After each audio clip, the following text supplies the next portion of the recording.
ओम शांति। 21 दिसंबर 2023। बाबा के महावाक्य। मीठे बच्चे, शिव बाबा के सिवाय तुम्हारा यहाँ कुछ भी नहीं। इसलिए इस देह के भान से भी दूर खाली बैगर होना है। बैगर ही प्रिंस बनेंगे। प्रश्न: ड्रामा की यथार्थ नॉलेज कौन से ख्यालात समाप्त कर देती है? उत्तर: यह बीमारी क्यों आई, ऐसा नहीं करते तो ऐसा नहीं होता। यह विघ्न क्यों पड़ा, बंधन क्यों आया। यह सब ख्यालात ड्रामा की यथार्थ नॉलेज से समाप्त हो जाते हैं, क्योंकि ड्रामा अनुसार जो होना था वही हुआ। कल्प पहले भी हुआ था। पुराना शरीर है, इसे चत्तियां भी लगनी ही हैं। इसीलिए कोई ख्यालात चल नहीं सकते। गीत: हमें उन राहों पर चलना है। ओम शांति। उन राहों पर चलना है। कौन सी राहें? राह कौन बताता है? बच्चे जानते हैं कि हम किसकी राय पर चल रहे हैं। राय कहो, राह कहो व श्रीमत कहो, बात एक ही है। अब श्रीमत पर चलना है, लेकिन श्रीमत किसकी? लिखा हुआ है श्रीमत भगवत गीता। तो जरूर श्रीमत की तरफ हमारा बुद्धि योग जाएगा। अब तुम बच्चे किसकी याद में बैठे हो? अगर श्री कृष्ण कहते हो तो उनको वहाँ याद करना पड़े। तुम बच्चे श्री कृष्ण को याद करते हो या नहीं? वर्षे के रूप में याद करते हैं। यह तो जानते हो हम प्रिंस बनेंगे। ऐसे तो नहीं जन्मते ही लक्ष्मी नारायण बनेंगे। बरोबर हम शिव बाबा को याद करते हैं, क्योंकि श्रीमत उनकी है। श्री कृष्ण भगवानुवाच कहने वाले श्री कृष्ण को याद करेंगे, परंतु कहाँ याद करेंगे? उनको तो याद किया जाता है वैकुंठ में। तो मन मनाभव अक्षर श्री कृष्ण कह नहीं सकते, मध्याजी भव कह सकते हैं। मुझे याद करो, वह तो वैकुंठ में ठहरा। दुनिया इन बातों को नहीं जानती। बाप कहते हैं, बच्चे यह सब शास्त्र भक्ति मार्ग के हैं। सभी धर्म शास्त्रों में गीता भी आ जाती है। बरोबर गीता भारत का धर्म शास्त्र है। वास्तव में तो यह सभी का शास्त्र है। कहा भी जाता है श्रीमत सर्व शास्त्रमयी शिरोमणि गीता, यानी सबसे उत्तम ठहरी। सभी से उत्तम है शिव बाबा श्री श्री, श्रेष्ठ से श्रेष्ठ। श्री कृष्ण को श्री श्री नहीं कहेंगे। श्री श्री कृष्ण व श्री श्री राम नहीं कहेंगे। उनको सिर्फ श्री कहेंगे। श्रेष्ठ से श्रेष्ठ जो है वही आकर फिर श्रेष्ठ बनाते हैं। श्रेष्ठ से श्रेष्ठ है भगवान श्री श्री, अर्थात सभी से श्रेष्ठ। श्रेष्ठ का नाम बाला है। श्रेष्ठ तो जरूर देवी देवताओं को कहेंगे जो अभी नहीं हैं। आजकल श्रेष्ठ किसको समझते हैं? अभी के लीडर्स आदि का कितना सम्मान करते हैं, परंतु उन्हें श्री तो कह नहीं सकते। महात्मा आदि को भी श्री अक्षर नहीं दे सकते। अभी तुमको ऊंचे से ऊंचे परमात्मा से ज्ञान मिल रहा है। सबसे ऊंचा है परम पिता परमात्मा, फिर है उनकी रचना। फिर रचना में ऊंचे से ऊंचे हैं ब्रह्मा विष्णु शंकर। यहाँ भी नंबरवार मर्तबे हैं। ऊंचे से ऊंचे प्रेसिडेंट, फिर प्राइम मिनिस्टर, यूनियन मिनिस्टर आदि। बाप बैठ सृष्टि के आदि मध्य अंत का राज समझाते हैं। भगवान रचयिता है। अब रचयिता अक्षर कहने से मनुष्य पूछते हैं सृष्टि कैसे रची गई। इसलिए यह जरूर कहना पड़ता है कि त्रिमूर्ति शिव रचयिता है। वास्तव में रचयिता के बजाय रचवाने वाला कहना ठीक है। ब्रह्मा द्वारा दैवी कुल की स्थापना कराते हैं। ब्रह्मा द्वारा स्थापना किसकी? दैवी संप्रदाय की। शिव बाबा कहते हैं अभी तुम हो ब्रह्मा की ब्राह्मण संप्रदाय, वह है आसुरी संप्रदाय। तुम हो ईश्वरीय संप्रदाय, फिर दैवी संप्रदाय बनेंगे। बाप ब्रह्मा द्वारा सभी वेद शास्त्रों का सार भी समझाते हैं। मनुष्य बहुत मूंझे हुए हैं।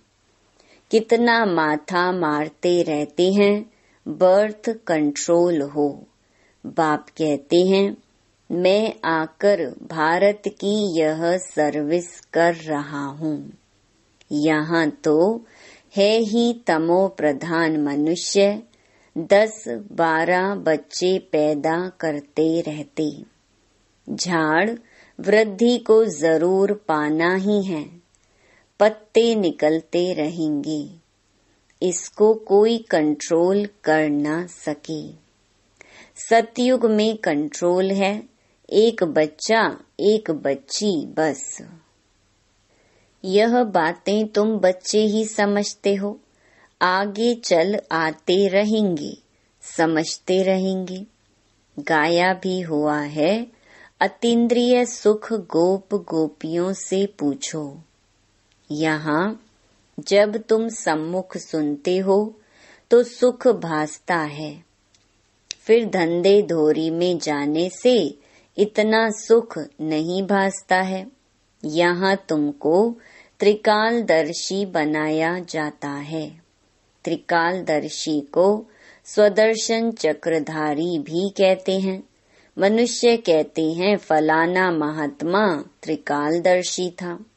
तुम कहते हो वैकुंठनाथ राधे कृष्ण को भी स्वदर्शन चक्र की व तीनों कालों की नॉलेज नहीं थी।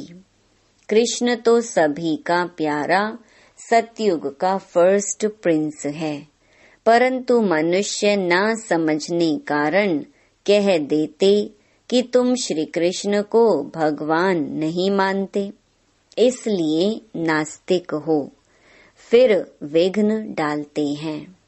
अविनाशी ज्ञान यज्ञ में विघ्न पड़ते हैं। कन्याओं माताओं पर भी विघ्न आते हैं। बांधेलियां कितना सहन करती हैं तो समझना चाहिए ड्रामा अनुसार हमारा पार्ट ऐसा ही है।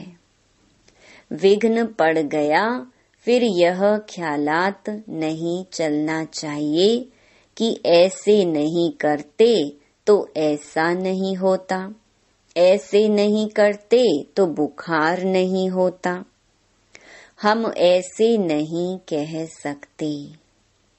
ड्रामा अनुसार यह किया, कल्प पहले भी किया था, तब तकलीफ हुई। पुराने शरीर को चत्तियां भी लगनी ही हैं, अंत तक मरम्मत होती रहेगी। यह भी आत्मा का पुराना मकान है। आत्मा कहती है, मैं भी बहुत पुरानी हूँ, कोई ताकत नहीं रही। ताकत ना होने कारण कमजोर आदमी दुख भोगते हैं। माया कमजोर को बहुत दुख देगी। हम भारतवासियों को बरोबर माया ने बहुत कमजोर किया है। हम बहुत ताकत वाले थे, फिर माया ने कमजोर बना दिया। तुम कहते हो वैकुंठनाथ, राधे कृष्ण को भी स्वदर्शन चक्र की व तीनों कालों की नॉलेज नहीं थी। कृष्ण तो सभी का प्यारा, सतयुग का फर्स्ट प्रिंस है, परंतु मनुष्य न समझने कारण कह देते कि तुम श्री कृष्ण को भगवान नहीं मानते, इसलिए नास्तिक हो। फिर विघ्न डालते हैं।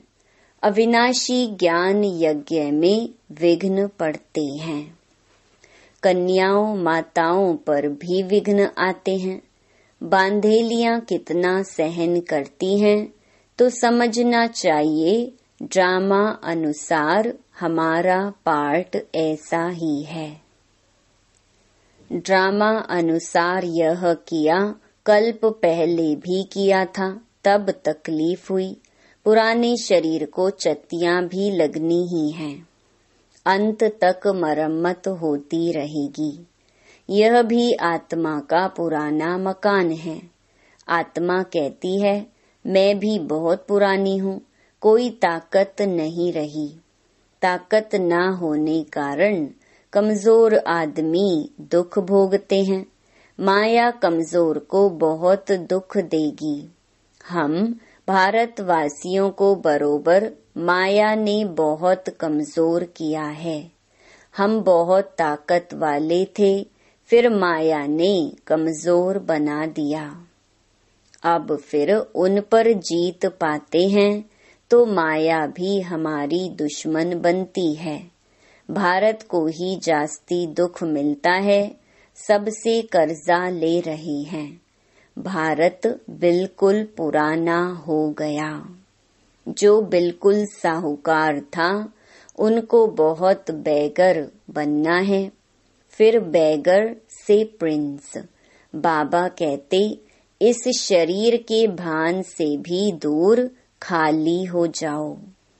तुम्हारा यहाँ कुछ है नहीं, सिवाय एक शिव बाबा, दूसरा ना कोई। तो तुमको बहुत बेगर बनना पड़े। युक्तियां भी बताते रहते हैं। जनक का मिसाल, गृहस्थ व्यवहार में रहते कमल समान रहना है, श्रीमत पर चलना है, सब सरेंडर भी कर देना है। जनक ने सब कुछ दिया, फिर उनको कहा कि अपनी मिल्कियत तुम संभालो और ट्रस्टी होकर रहो। हरिश्चंद्र का भी दृष्टांत है। बाप समझाते हैं, बच्चे तुम अगर बीज नहीं बोएंगे तो तुम्हारा पद कम हो जाएगा। Follow father. तुम्हारे सामने यह दादा बैठा है, बिल्कुल ही शिव बाबा और शिव शक्तियों को ट्रस्टी बनाया। शिव बाबा थोड़े ही बैठ संभालेंगे, यह अपने पर थोड़े ही बलि चढ़ेगा। इनको माताओं पर बलि चढ़ना पड़े, माताओं को ही आगे करना है। बाप आकर ज्ञान अमृत का कलश माताओं को ही देते हैं कि मनुष्य को देवता बनाएं। लक्ष्मी को नहीं दिया है, इस समय यह है जगत अम्बा, सतयुग में होगी लक्ष्मी। जगत अम्बा का गीत कितना अच्छा बना हुआ है, उनकी बहुत मान्यता है। वह सौभाग्य विधाता कैसे है, उनको धन कहाँ से मिलता है? क्या ब्रह्मा से, कृष्ण से? नहीं, धन फिर भी मिलता है ज्ञान सागर से। यह बड़ी गुप्त बातें हैं ना। भगवानुवाच है सबके लिए। भगवान तो सबका है ना। सब धर्म वालों को कहते हैं मामेकम याद करो। भल शिव के पुजारी भी बहुत हैं, परंतु जानते कुछ भी नहीं। वह हुई भक्ति। अब तुमको ज्ञान कौन देते हैं? Most beloved father. Shri Krishna को ऐसे नहीं कहेंगे, उनको सतयुग का प्रिंस कहेंगे। बल श्री कृष्ण की पूजा करते हैं, परंतु ये ख्याल नहीं करते कि वह सतयुग का प्रिंस कैसे बना। आगे हम भी नहीं जानते थे, तुम बच्चे अब जानते हो बरोबर। हम फिर से प्रिंस प्रिंसेस बनेंगे, तब तो फिर बड़े होकर लक्ष्मी नारायण को वरेंगे ना। यह नॉलेज है ही भविष्य के लिए। इसका फल 21 जन्म के लिए मिलता है। कृष्ण के लिए नहीं कहेंगे कि वह वर्षा देते हैं। वर्षा बाप से मिलता है। शिव बाबा राजयोग सिखलाते हैं। ब्रह्मा के मुख से हजारों ब्राह्मण निकलते हैं, उन्हों को ही यह शिक्षा मिलती है। सिर्फ तुम ब्राह्मण हो कल्प के संगम युग के, बाकी सारी सृष्टि है कलयुग की। वह सब कहेंगे अब हम कलयुग में हैं, तुम कहेंगे हम संगम पर हैं। यह बातें कहीं है नहीं, यह नई नई बातें दिल में रखनी है। मुख्य बात है बाप और वर्षे को याद करना। अगर पवित्र नहीं रहेंगे तो योग कभी नहीं लगेगा। लॉ नहीं कहता, इसलिए इतना पद भी नहीं पा सकेंगे। थोड़ा योग लगाने से भी स्वर्ग में तो जाएंगे। बाप कहते हैं अगर पवित्र नहीं बनेंगे तो मेरे पास आ नहीं सकेंगे। भल घर बैठे भी स्वर्ग में आ सकते हैं, अच्छा पद पा सकते हैं, परंतु तब जबकि योग में रहें, पवित्र रहें। पवित्रता बिगर योग लगेगा नहीं, माया लगाने नहीं देगी। सच्चे दिल पर साहिब राजी होगा। जो विकार में जाते रहते हैं, कहते मैं शिव बाबा को याद करता हूँ, यह तो अपनी दिल खुश करते हैं। मुख्य है पवित्रता। कहते हैं बर्थ कंट्रोल करो, बच्चे पैदा मत करो। यह तो है ही तमो प्रधान दुनिया। अभी बाबा बर्थ कंट्रोल करा रहे हैं। तुम हो सभी कुमार कुमारियां, तो विकार की बात नहीं। यहाँ तो विश्व पर बच्चियों को कितना सहन करना पड़ता है। बाबा कहते हैं बहुत परहेज रखनी है। यहाँ ऐसा तो कोई नहीं होगा जो शराब पीता होगा। बाप बच्चों से पूछते हैं अगर झूठ बोलेंगे तो धर्मराज की कड़ी सजा भोगनी पड़ेगी। भगवान के आगे तो सच बोलना चाहिए। कोई जरा भी शराब किसी कारण से अथवा दवाई रीति से पीते हैं, कोई ने हाथ नहीं उठाया। यहाँ सच जरूर बोलना है। कोई भी भूल होती है तो फिर से लिखना चाहिए, बाबा मेरे से यह भूल हुई। माया ने थप्पड़ मार दिया। बाबा को तो बहुत लिखते भी हैं। आज हमारे में क्रोध का भूत आ गया, थप्पड़ मार दिया। आपकी तो मत है थप्पड़ नहीं मारना चाहिए। दिखलाते हैं कृष्ण को ओखरी से बांधा। ये तो सब झूठी बातें हैं। बच्चों को प्यार से शिक्षा देनी चाहिए, मार नहीं देनी चाहिए। भोजन बंद करना, मिठाई ना देना, ऐसे सुधारना चाहिए।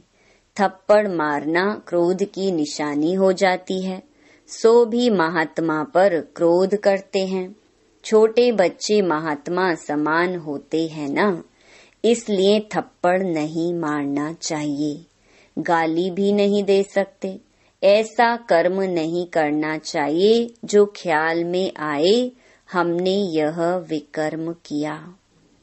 अगर किया तो फौरन लिखना चाहिए, बाबा हमसे यह भूल हुई, हमें क्षमा करो।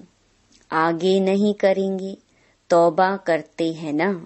वहाँ भी धर्मराज सजा देते हैं तो तौबा करते हैं, आगे फिर नहीं करेंगे।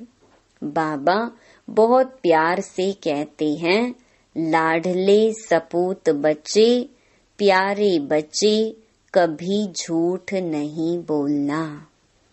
कदम कदम पर राय पूछना है।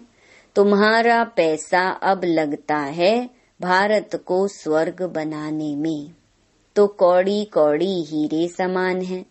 ऐसे नहीं, हम कोई सन्यासियों आदि को दान पुण्य करते हैं। मनुष्य हॉस्पिटल अथवा कॉलेज आदि बनाते हैं तो क्या मिलता है? कॉलेज खोलने से दूसरे जन्म में विद्या अच्छी मिलेगी। धर्मशाला बनाने से महल मिलेगा। यहाँ तो तुमको जन्म जन्मांतर के लिए बाप से बेहद का सुख मिलता है, बेहद की आयु मिलती है। इससे बड़ी आयु और कोई धर्म वाले की होती नहीं। कम आयु भी यहाँ की गिनी जाती है। तो अब बेहद के बाप को चलते फिरते, उठते बैठते याद करेंगे, तब ही खुशी में रहेंगे। कोई भी तकलीफ हो तो पूछो, बाकी ऐसे थोड़े ही गरीब होंगे।